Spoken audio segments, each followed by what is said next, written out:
Welcome back into the GSMC Sports Podcast as we just finished talking about Buccaneers versus Ravens, and now we're going to be diving into the other Monday Night Football matchup from last night, the LA Chargers and the Arizona Cardinals.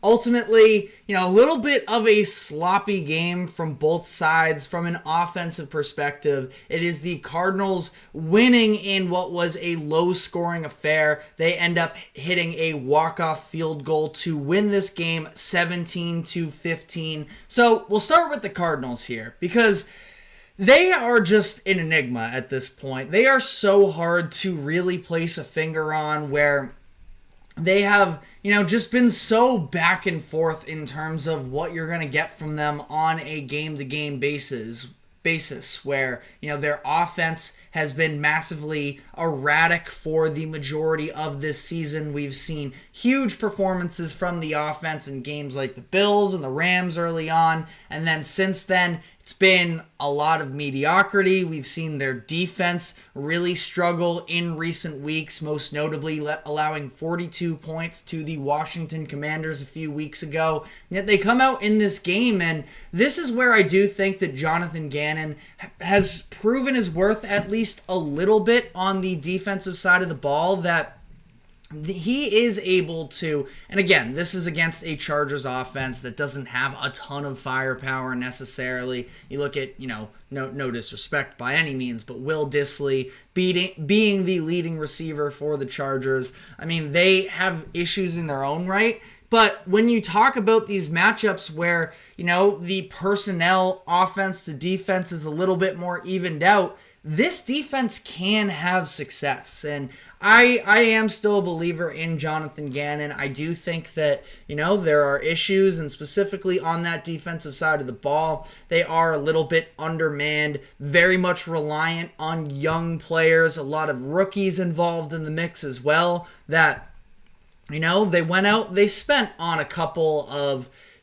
more veteran players that they're hoping can take on bigger roles for them moving forward maybe, or at least be stopgap guys that can sort of, be reliable, at least in the meantime, while they try and, piece this all together. You look at the addition of Kaiser White from the other year, him now playing his second year in Arizona. Mack Wilson, linebacker from New England last season, they bring him over. Thought that Wilson made a number of impactful plays in this game as well. That this is a Cardinals team that they can compete. Now, offense is really where the volatility lies, and that's where I get so frustrated with this group and with Kyler Murray, because really this is a pretty solid overall offensive core. You have a fine offensive line for the Cardinals. They're not superstars by any means necessarily, but they can certainly hold their own. They have good players on the line for them as well, so it's not like Kyler has to be in this superhuman scrambling mode where he has to do everything. I mean, are they elite? Certainly not. But, they're definitely sustainable. I like the receiving options that they have in having now Trey McBride, Marvin Harrison Jr., Michael Wilson is a fine option. Greg Dortch, I don't mind as a slot guy for them. You look at their numbers, though, and entirely underwhelming. And that's because Kyler as a whole in this game, 14 of 26, 145 yards, 1 touchdown, and 1 interception. I didn't even mention, by the way, in terms of all the pieces, they have a very good run game with James Conner as well. And Kyler is also a part of it. He rips off. And as much as, we can get on Kyler's case, I mean, he had the huge scramble touchdown that ultimately put the Cardinals up late in that game to the point where, they could survive a couple Chargers field goals and still be in position to win. So we get the great Kyler moments as well, but just the consistency of him is so underwhelming to me, and somebody that I've never been a huge fan of, but coming into this year, I thought things were going to be different, and it still feels very middling. And that's not fully on the shoulders of Kyler Murray. Like I mentioned, it's a fine offensive line. They could upgrade there. the fact that I mentioned Michael Wilson as one of the top receivers, I mean, maybe you want to ding that as that's a bad look, but Michael Wilson had a pretty solid rookie season, and that was with Josh Dobbs, being the quarterback for over half the season. That Wilson, I don't think he's a bad player whatsoever. Trey McBride has emerged as one of the bright young tight ends in the league as well. That I do still feel like I sit around waiting for more with the Cardinals, and I mean, they're very much alive in theory for a playoff push this season. They're currently 3-4 now after this win. We just talked about it with the Buccaneers on the previously in the last segment, the fact that the NFC playoff picture in terms of the wild card race is very much, a contested spot there. But first off, I'd also add NFC West. It is an open division right now. We're going to talk about the 49ers a bit here in terms of where they are currently at. But, I mean, they are just so injured at this point to where, Seattle, Arizona, they have chances at least to try and be able to overcome the 49ers. The Cardinals already won their head-to-head matchup against the 49ers. So, I mean, if the Cardinals can start to churn out some wins within the division here, it would be huge for them because they also beat the Rams in week 2 as well. So they are 2-0 in the division up to this point. And maybe we can see them sort of round a corner eventually. They have very winnable games on the schedule for the next few weeks. They are playing the Miami Dolphins this week. Still TBD. I guess Tua might play in this game, so we'll see about that. Would be a tougher matchup for sure if Tua is available for Miami. Then they're at home against the Bears. Early lean would be the Bears, but I'm just saying it's certainly possible that the Cardinals could win that game. And then the Jets at home as well. Then you get a bye week before your first matchup against Seattle. Extra time to prepare for that one in what could be a season-defining game there in week 12. So Cardinals definitely not out, but it seems like at this point with the Cardinals, whatever you expect them to do, they're just going to do the complete opposite of, let's put together a random, very nice defensive performance one night against a playoff hopeful Chargers team, which sort of leads me into the Chargers as well. And, a lot of people aren't necessarily there with it. I just have to have sympathy for Justin Herbert based off of how this tenure here with the Chargers has gone.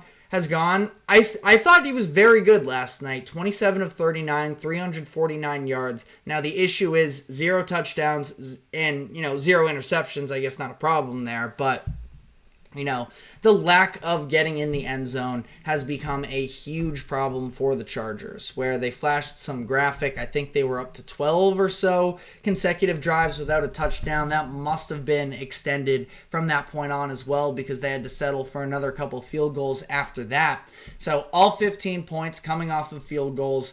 Justin Herbert is doing, I think, largely what he can with what he's given. And that's for a couple different reasons. I mean, number one, should have had a touchdown pass to Jalen Reagor, but of course Reagor ends up fumbling into the end zone because, obviously that's what Jalen Reagor would do. That was his lone target of the night.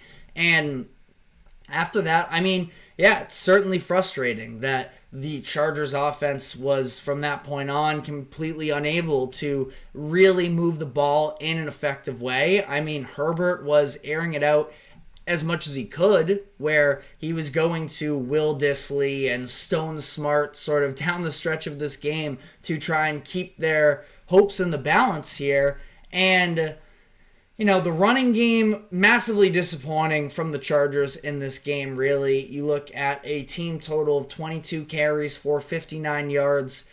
J.K. Dobbins, pretty underwhelming in this game. Not that it's entirely his fault. And give credit to Arizona. Like I mentioned, they did invest into a number of different linebackers and invest into Budda Baker as well, giving him a contract extension, trying to build up a more well-rounded defense, or at least a defense that has, options for them, as they do have so many pieces that they need to fill on that side of the ball that, being able to shut down what has been a good Chargers rushing attack is certainly impressive from Arizona. But again, with the Chargers, it just feels like their offense is so underwhelming, which is really hard to wrap my head around as somebody who does think that Justin Herbert is a very good quarterback. And, he's been dealing with injuries this season as well, trying to work through this. It was the foot injury in training camp. Then he had the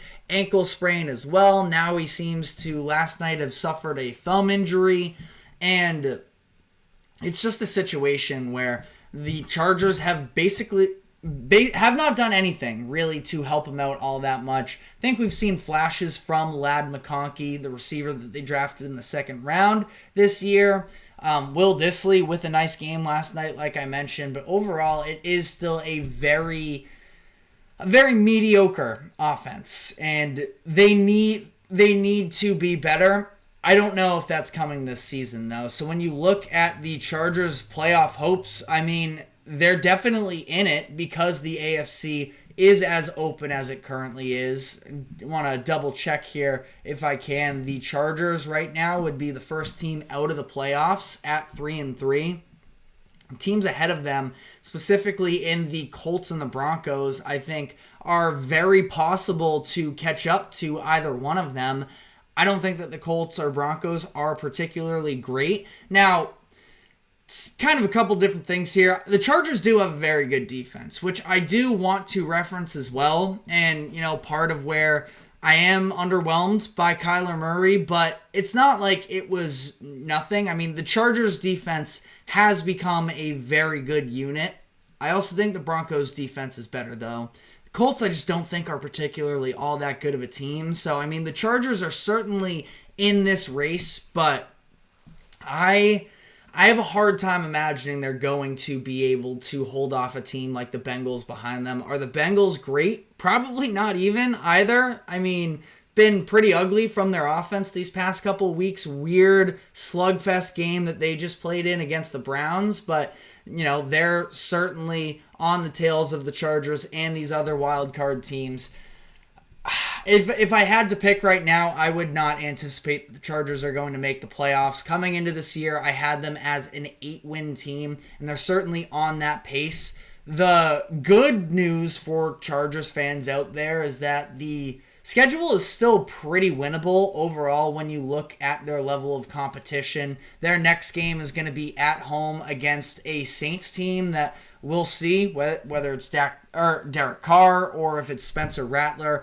Either way, not a super terrifying group. One that I do think that this Chargers defense will be able to shut down the run game, and that's sort of where the Saints fall apart from there, I believe. And, a lot of winnable games on the schedule from here on out.